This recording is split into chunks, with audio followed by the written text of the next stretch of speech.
بسم الله الرحمن الرحيم.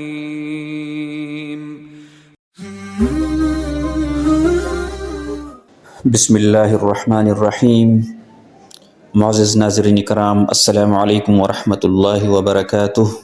اولنی لیکچر کې مونږ تعوذ یعنی اعوذ بالله من الشیطان الرجیم دا غي لفظي او بمحاوره ترجمه او د عربی ګرامر اهم موضوع ضمائر منفصله استعمال مونږ ذکرو.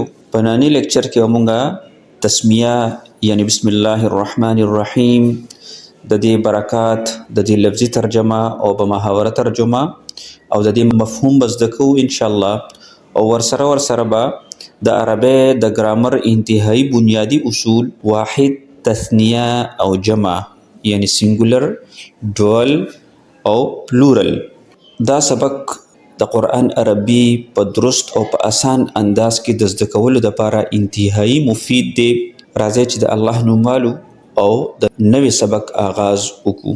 خو د نوي سبق شروع کول نه مخکې راځئ چې د زوړ سبق ریویژن وکړو، ځکه چې تر څو پورې زوړ سبق مونږ صحیح طریقې سره نه یاد کړی نو په نوي سبق باندې پوهېدل انتهایی مشکل وي. نو راځئ چې د زوړ سبق دهرایي وکړو. په زوړ سبق کې مونږ ضمائر منفصله ویلو. ضمائر منفصله هغه ضمائر چې بلې کلمې سره یوځای نه راغلي هغې ته ضمائر منفصله ویل کېږي. بیا په دې کې درې کیټګریز وو: غایب، حاضر، متکلم. غایب یعنی تھرڈ پرسن پروناؤن، حاضر سیکنڈ پرسن پروناؤن او متکلم فرسٹ پرسن پروناؤن. بیا غایب کې او حاضر او متکلم په دریونو کیټګریز کې دوه جنس وو، یو مذکر او یو مؤنث. د واحد مذکر غایب د پاره هوا، تسنیه مذکر غایب د پاره هما او د جمع مذکر غایب د پاره هم استعمالیږي. همداسې د واحد مؤنث غایب د پاره هیا، د تسنیه مؤنث غایب د پاره هما او د جمع مؤنث غایب د پاره هن استعمالیږي. په دې کې هما د مشترک دی، د دو مذکر د پاره هم استعمالیږي او د دو مؤنث د پاره هم استعمالیږي. بیا بل کیټګوري حاضر سیکنډ پرسن پروناؤن، نو هغه کې د واحد مذکر د پاره انت، د تسنیه مذکر د پاره انتما او د جمع مذکر د پاره انتم استعمالیږي. همداسې د واحد مؤنث د پاره انتی، د تسنیه مؤنث د پاره انتما او د جمع مؤنث د پاره انتن استعمالیږي. نو په دې کې هم چې کوم تسنیه ده هغه مشترک ده، انتما انتما یعنی د دو مذکر د پاره هم انتما استعمالیږي او د دو مؤنث د پاره هم انتما استعمالیږي. درېمه کیټګوري فرسٹ پرسن پروناؤن یعنی متکلم، نو هغه کې د واحد مذکر او مؤنث دواړو د پاره انا استعمالیږي او د تسنیه مذکر هغه کې د واحد مذکر او مؤنث دواړو د پاره انا استعمالیږي او د تسنیه مذکر مؤنث او د جمع مذکر مؤنث د پاره نحن استعمالیږي. دا زموږ زوړ سبق.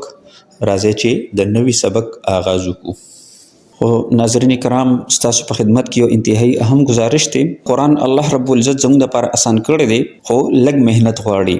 نو موږ چې کله د ویډیو ګورو نو دا په یو ځل کتو سره نه کېږي، بلکې دا به بار بار ګورئ او هغه الفاظ به په خپل ذهن کې کېنوئ. او بل خبر دا ده چې ځان سره یو نوٹ بک او یو قلم ځان سره کېدی چې کوم اهم خبري نو هغه ځان سره په هغه کې نوٹ کوئ. نو ان شاء الله ډېر څه به ستاسو ذهن کې کېني او ډېر څه به تاسو ان شاء الله زده کړئ. نو راځئ چې د نن سبق باقاعده آغاز وکړو. بسم الله الرحمن الرحیم. شروع کوم په نوم د الله چې ډېر مهربان انتهایی رحم کوونکی دی. د دې نه مخکینی سبق کې ابتدا موږ تعوذ نه کړې وه. په تعوذ کې موږ پناه غوښتې وه د هر هغه شیطاني قوت نه چې کوم زموږ په دې زده کړه کې رکاوټ جوړیږي.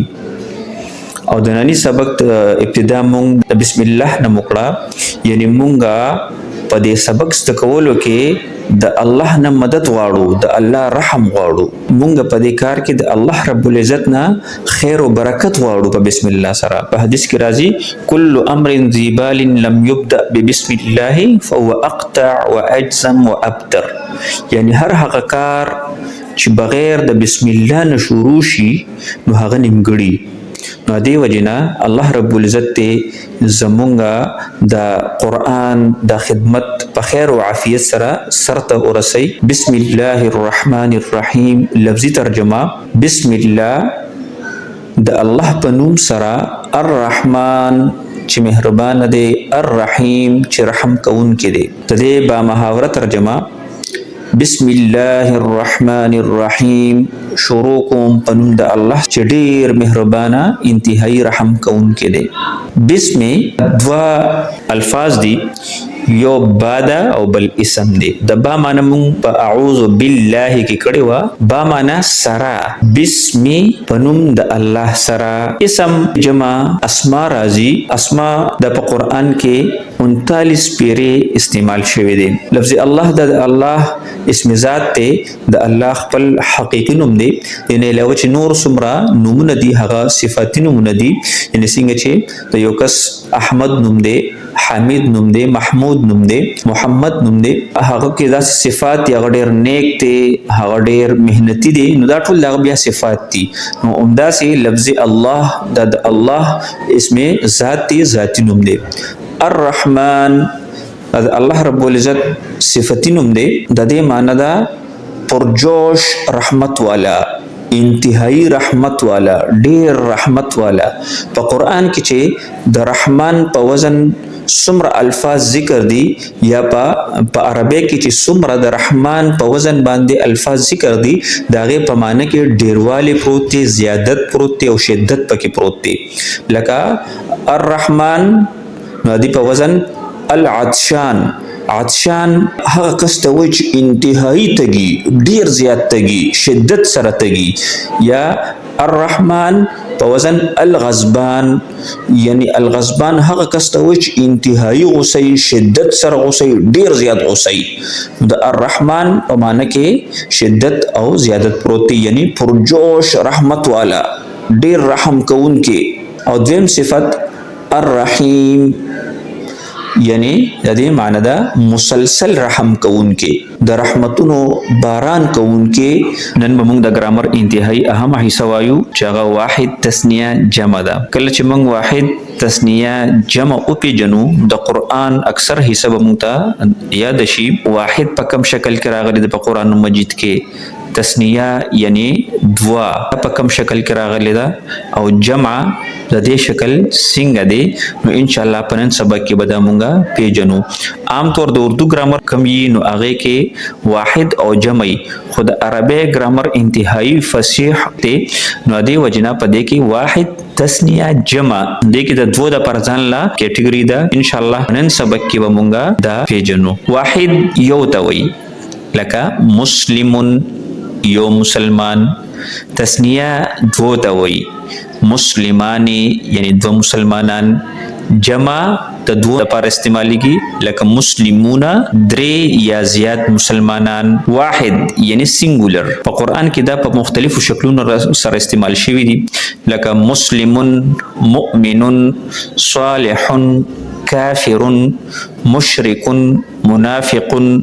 نو دا په ګڼ شمېر شکلونو کې دا مفرد یعنی واحد استعمال شوی دی په قرآن مجید کې. اوس د دې مفرد نه به مونږه تثنیه او جمع څنګه جوړو، د دې طریقه څه ده، نو راځئ چې ځان پې پوه کړو. کله چې واحد لفظ راشي مسلمون، د مفرد په اخر کې الف نون ولګو او یا نون ولګو، نو دینا تثنیه جوړیږي.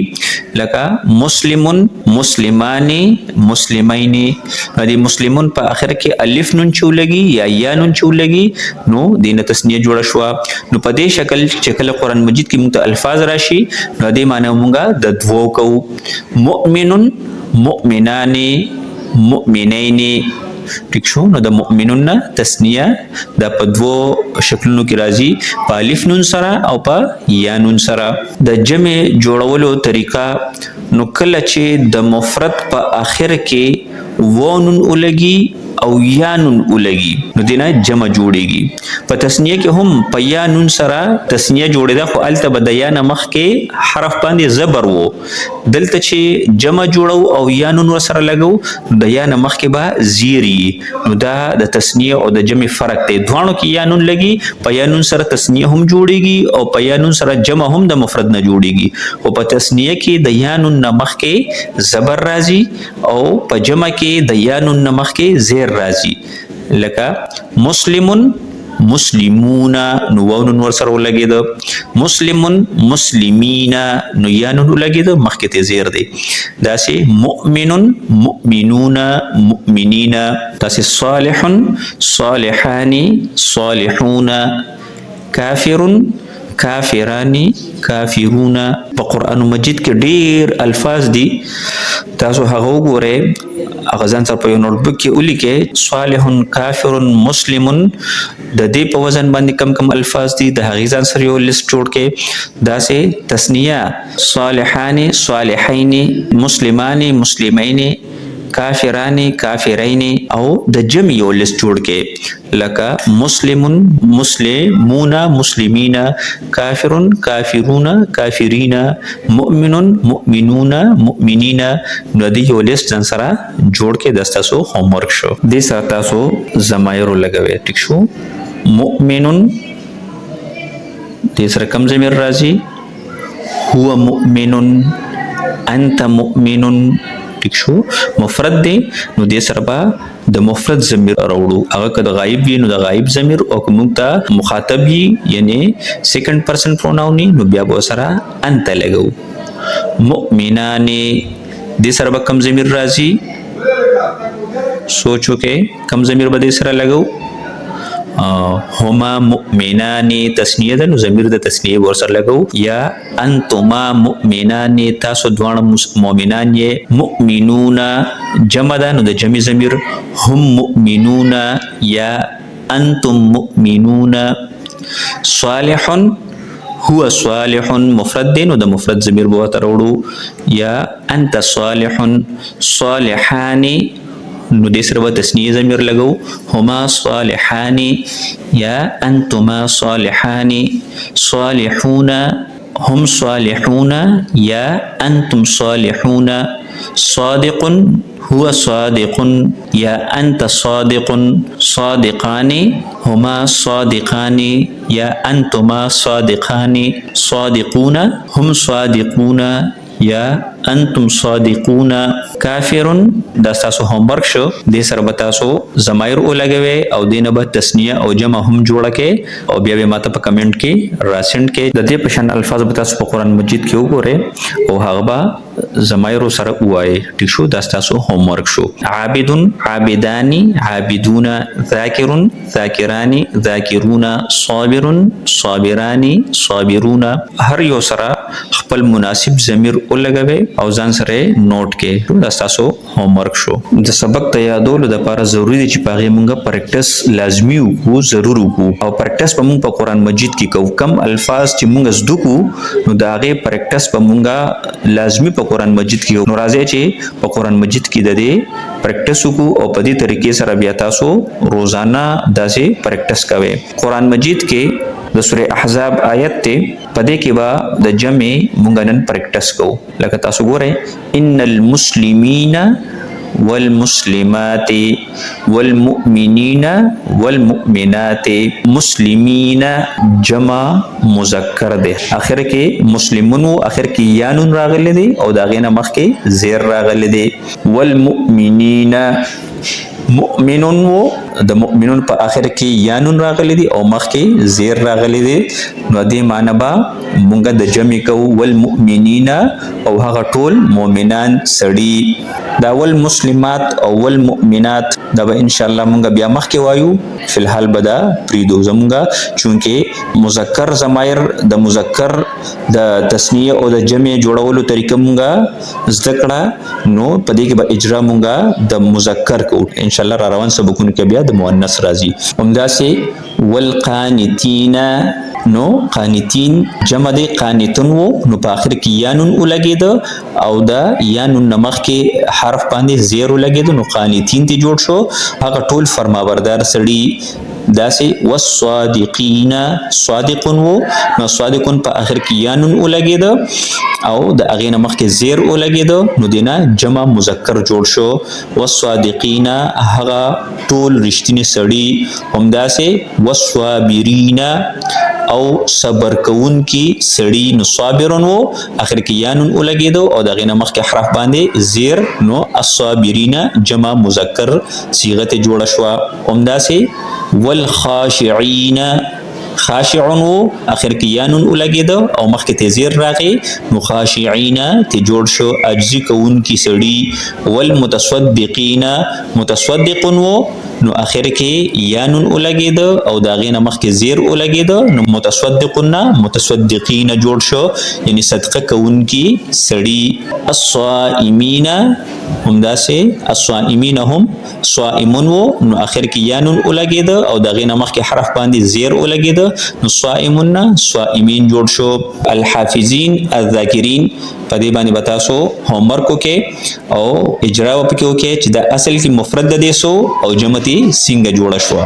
الحمدلله په نن سبق کې تاسو واحد تثنیه جمع زده کړه چې په قرآن کې په زرګونو مرتبه دا ریپیټ شوي دي د دې دوهرایي شوي ده. د دې په شان نور الفاظ تاسو په قرآن کې وګورئ هغه تلاش کې او هغه ووایئ او هغې سره متعلق چې کوم ضمیر دی نو هغه ورسره ولګوئ نو د نن سبق سره به تاسو ته د قرآن غټه حصه یاد شي.